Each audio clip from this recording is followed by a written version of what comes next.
আসসালামু আলাইকুম, welcome to cricket live. তো আজকে মেবি 20 রমজান। তো আমি এত লেটে ভিডিওটা দেওয়ার কারণ হচ্ছে যারা এই রমজান মাসে প্র্যাকটিস করেন নাই, তারা করেন নাই, তাদের জন্য আমি ভিডিওটা এই জন্য লেটে দিছি। আর যারা করছো ভেরি গুড।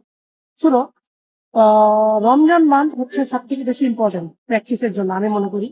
ঠিক আছে, আমি মনে করি রমজান মাস হচ্ছে প্র্যাকটিসের জন্য মোস্ট ইম্পর্টেন্ট। কারণ এই মাসে অনেকে রেস্ট করবে। তুমি যদি কারো থেকে বেটার হইতে চাও, তাহলে অবশ্যই তোমার সে যখন রেস্ট করবে তখন তার জায়গায় তোমাকে প্র্যাকটিস করতে হবে।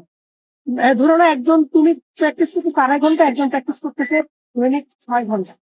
তো তোমার থেকে অলমোস্ট 4 ঘন্টা, 3.5 ঘন্টা থেকে 4 ঘন্টা আগে আছে। তো আর তুমি দেখো রমজান মাসে বিপিএল হয়, ন্যাশনাল টিমের খেলা চলে, এজ লেভেল হয়, তারপরে কি বলে ন্যাশনাল চ্যাম্পিয়নশিপ হয়। এগুলো সবই কিন্তু রমজান মাসে হইতেছে। তো রমজান মাস বলে আমি নিজেকে একটু রেস্ট দিব, তাহলে তুমি সিজনাল প্লেয়ার হয়ে গেলা। You are not a ready for international. তো তোমার যদি ইন্টারন্যাশনালি রেডি হইতে হয়, তোমার যদি মনে হয় আমি ন্যাশনাল টিমে খেলবো, তাহলে তোমার এখন কষ্ট করার বস, রেস্ট নেওয়ার বস।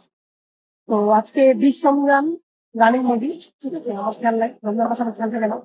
তো যারা যারা প্র্যাকটিস করছো ভেরি গুড। আর যারা না করছো, তারা আজকে থেকে অ্যাটলিস্ট 5 দিনের জন্য প্র্যাকটিসটা জয়েন করো। ধন্যবাদ।